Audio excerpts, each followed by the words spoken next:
स्वागत है आपका हमारे यूट्यूब चैनल सार्थक न्यूज भारत पर। तो इस समय हमारे साथ वर्तमान सांसद विनोद सोनकर बीजेपी से हैं, जो कि मौजूद है यहाँ। तीसरी बार उनको टिकट मिला है। उन्हीं से जानेंगे कि इस बार क्या सर, किस नाम पर आप चुनाव लड़ रहे हैं इस बार तीसरी बार, किस मुद्दे पर? पिछले 10 सालों में जो कौशाम्बी लोकसभा में बाबागंज और कुंडा की उपेक्षा हो रही है, उस उपेक्षा को समाप्त करके मैंने आज कुंडा और बाबागंज में विकास की गंगा बहाई है। और उसी का परिणाम है कि 10 साल पहले 10 कार्यकर्ता नहीं मिलते थे, आज हालत देखिए, लोग हुजूम उमड़ पड़ा है। तो निश्चित रूप से बहुत काम किया गया, बहुत कुछ करना बाकी है।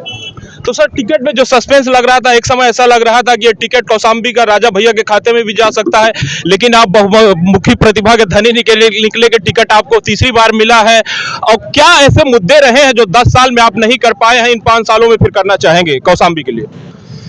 देखिए, सबसे पहले मैं राष्ट्रीय नेतृत्व, प्रदेश नेतृत्व और अपने कौशाम्बी लोकसभा के कार्यकर्ताओं का धन्यवाद करता हूं, कि अभिनंदन करता हूं, आभार व्यक्त करता हूं कि उन्होंने तीसरी बार मुझ जैसे छोटे से कार्यकर्ता पे भरोसा किया है।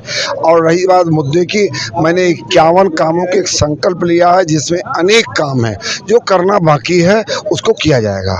सर, दूसरी तरफ बीजेपी सरकार यहाँ तक कि कहा गया है कि इस बार 400 पार, तो 400 पार अब कहाँ हो रहे हैं सर? 400 पार कहाँ होते हुए दिख रहे हैं? 10 साल पहले यहाँ पे 10 आदमी नहीं दिख रहे थे, आज इतना भीड़ हुजूम बता रहा है कि अब की बार 400 पार। तो एक सर और सवाल रहेगा इस बार कि यहाँ से पिछली बार आपने इंद्रजीत सरोज को इसी सीट पर हराया है। इस बार उनके बेटे 25 साल के युवा नेता पुष्पेंद्र मैदान पर आए हैं, कह रहे हैं युवाओं के दिलों की धड़कन है। पुष्पेंद्र कह रहे हैं कि भाषा युवाओं में चर्चित है, लंदन से पढ़ के आए हैं, सीधी चुनौती देंगे। कह रहे हैं कि पिताजी की विरासत को हम आगे बढ़ाएंगे, पिताजी जरूर इस सीट से हारे हैं लेकिन हम बदला लेंगे इस बार। क्या कहेंगे सर इसमें? पहले तो मैं बदले की बात नहीं करता।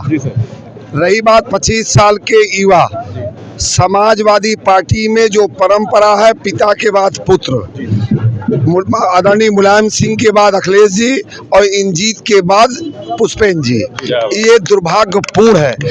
इसको लेके समाजवादी पार्टी के कार्यकर्ताओं में रोष है, जिन्होंने लंबे समय तक समाजवादी पार्टी को खड़ा करने में अपना योगदान दिया।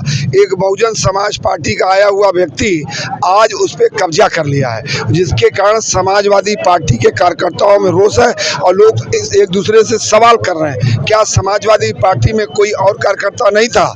इससे दो बात जाहिर है कि एक तो इन्होंने वंशवाद को बढ़ाया, और दूसरा विनोद के सामना करने के लिए इनके पास कोई विकल्प नहीं है।